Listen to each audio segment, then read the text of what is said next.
Hi everyone, I Sahil Dodia welcome you all to one of your favorite YouTube channel English Hub. Today I'm going to present in front of you tense number 10 present perfect continuous tense. आज का जो हमारा tense है ये है चालू पूर्ण वर्तमान काल के बारे में, जिसको मैं आपको बिल्कुल हिंदी और गुजराती में एग्जाम्पल्स के साथ कम्प्लीटली समझाऊंगा. अभी तक अगर आपने 9 टेंसेस के वीडियोस नहीं देखे हैं तो ऊपर आई बटन पर क्लिक करके उन वीडियोस को ज़रूर देख लें, और अगर चैनल को सब्सक्राइब नहीं किया है तो सब्सक्राइब ज़रूर करें. तो चलिए शुरू करते हैं. सबसे पहले बात करते हैं कि प्रेजेंट परफेक्ट कंटिन्यूस टेंस का यूज़ क्या है. ये टेंस है चालू पूर्ण वर्तमान काल. अब सबसे पहले एक आपको क्वेश्चन अराइज होगा कि कोई काम चालू भी और पूर्ण मतलब कंप्लीट भी कैसे हो सकता है. या तो आपने खाना खा लिया या तो खाना चल रहा है. ओके, दोनों एक साथ कैसे हो सकता है. तो इसको आप एक एग्जांपल से समझिए कि कोई काम पास्ट में स्टार्ट हुआ. फॉर एग्जांपल आप कह रहे हो कि मैं 12 साल से स्कूल में पढ़ रहा हूँ. आप केजी से पढ़ रहे हैं और अभी आप 12th स्टैंडर्ड में हैं. ओके, तो इसका ये मतलब नहीं है कि आप 12 के 12 सालों से स्कूल में ही हैं. सिर्फ आप रोज़ सुबह जाते हैं और शाम को वापस आ जाते हैं. मतलब ये काम एक तरीके से चल भी रहा है और रोज़ पूरा भी होता है. ओके, तो इसीलिए इसको कहा जाता है चालू पूर्ण वर्तमान काल. तो the present perfect continuous tense indicates that something started in the past.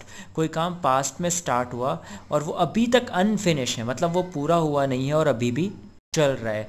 And it's continuing at the present time. Examples से आपको थोड़ा क्लियर समझ में आएगा. सबसे पहले बात करते हैं सेंटेंस फॉर्मेट की, पॉजिटिव सेंटेंस, अफर्मेटिव सेंटेंसेस की. तो देखिए, सबसे पहले आप लगाएंगे सब्जेक्ट, उसके बाद यहाँ पे आएगा हैव या तो हैज़. अब ये बात आपको शायद क्लियर होगी कि हैव कहाँ पे लगता है, हैज़ कहाँ पे लगता है. हैज़ लगता है सिंगुलर सब्जेक्ट, एक वचन सब्जेक्ट के साथ, मतलब ही शी इट, या तो किसी एक मेल या फीमेल या किसी चीज़ के नाम के साथ. बाकी सब के साथ आई वी यू, ओके, दे, इन सब के साथ क्या लगता है, हैव लगता है, या किसी भी प्लूरल के साथ हैव लगेगा. फिर आएगा बीन, फिर आएगा V1 प्लस ING, वर्ब का फर्स्ट फॉर्म ING के साथ, जिसको हम प्रेजेंट पार्टिसिपल वर्तमान क्रुदंत भी कहते हैं. एग्जाम्पल देखिए, she has been learning English for 2 hours, for 2 days. वो इंग्लिश 2 दिन से याद कर रही है, पढ़ रही है. तो 2 दिन से पढ़ रही है, इतना लंबा टाइम से आप बता रहे हैं. तो यहाँ पे आपने सबसे पहले लगाया सब्जेक्ट, उसके बाद शी के साथ आएगा हैज़, फिर लगाया बीन, फिर V1 plus ING. Okay, another sentence, the kids have been playing since morning. बच्चे सुबह से खेल रहे हैं. एक लंबा वक्त है, आप दोपहर में कह रहे हैं कि बच्चे सुबह से खेल रहे हैं. तो सबसे पहले आपने लगाया सब्जेक्ट किड्स, उसके बाद लगाया आपने हैव, चूँकि किड्स प्लूरल है, फिर उसके साथ बीन, फिर V1 plus ING. I have been teaching this class for 1 hour. मैं 1 घंटे से इन बच्चों को पढ़ा रहा हूँ. 1 घंटे से काफ़ी टाइम हो गया है और मैं इनको पढ़ा रहा हूँ. आई के साथ लगेगा हैव, फिर बीन, फिर V1 plus ING. Mister Sahal Dodiya has been teaching in our institution since 2 years. Experience certificates में जनरली ऐसा लिखा जाता है कि ये बंदा हमारे यहाँ इतने सालों से पढ़ा रहा है. तो सहल डोडिया हमारे इंस्टीट्यूशन में 2 साल से पढ़ा रहे हैं. ओके, तो सहल डोडिया सिंगुलर है, एक बंदे का नाम है, इसलिए उसके साथ लगा हैज़, फिर आएगा बीन, फिर V1 plus ING. You have been playing PUBG since 3 hours. आप 3 घंटे से PUBG खेल रहे हो. बहुत बुरी बात है, इतने लंबे वक्त से और उस गेम को खेल रहे हो. तो यू के साथ आया हैव, फिर been, playing PUBG since 3 hours. मैंने आपको पहले बताया था कि काफ़ी टाइम से. तो काफ़ी टाइम का मतलब ये नहीं है 5-10 साल. आप एक लंबा स्पैन बताना चाह रहे हो. अब PUBG खेलना सही नहीं है, लेकिन आप अगर खेलो तो भी 15-20 मिनट बहुत है, लेकिन अगर कोई उसको 3 घंटे से खेल रहा है तो ये एक बहुत ही लंबा वक्त है. ओके, तो इस तरीके काम पढ़ाना तो इंसान आधा घंटा पौना घंटा पढ़ाता है, लेकिन कोई कहेगा मैं 5 घंटे से पढ़ा रहा हूँ. तो पढ़ाने के लिए 5 घंटे बहुत ज़्यादा चीज़ है. तो उसके हर काम के हिसाब से उसका एक स्पैन फिक्स होता है. ओके, तो इससे आप समझ गए होंगे कि पॉजिटिव सेंटेंसेस कैसे बनते हैं. बिल्कुल ना भूले कि यहाँ पे हैव या तो हैज़ लगेगा, फिर बीन, फिर आएगा V1 plus ING. Last example, she has been living in London since 5 years। वो 5 सालों से लंदन में रह रही है, मतलब 5 साल से बहुत एक लंबा वक्त हो गया और वो वहाँ पे रह रही है। शी के साथ यहाँ पे लगा है हैज़, फिर आया been. Now coming to the negative and interrogative sentences. देखिए नेगेटिव सेंटेंसेस इतने ज़्यादा यूज़ नहीं होते इस टेंस के, लेकिन फिर भी मैंने काफ़ी एग्जांपल्स यहाँ पे दिए हैं। लगाना क्या है वहाँ पे आप देखिए, तो नेगेटिव सेंटेंसेस में आप सब्जेक्ट के बाद हैव हैज़ के बाद लगाएंगे not. For example, she hasn't been learning English for 2 hours। वो 2 घंटे से इंग्लिश नहीं पढ़ रही है। I haven't been driving a car since half an our.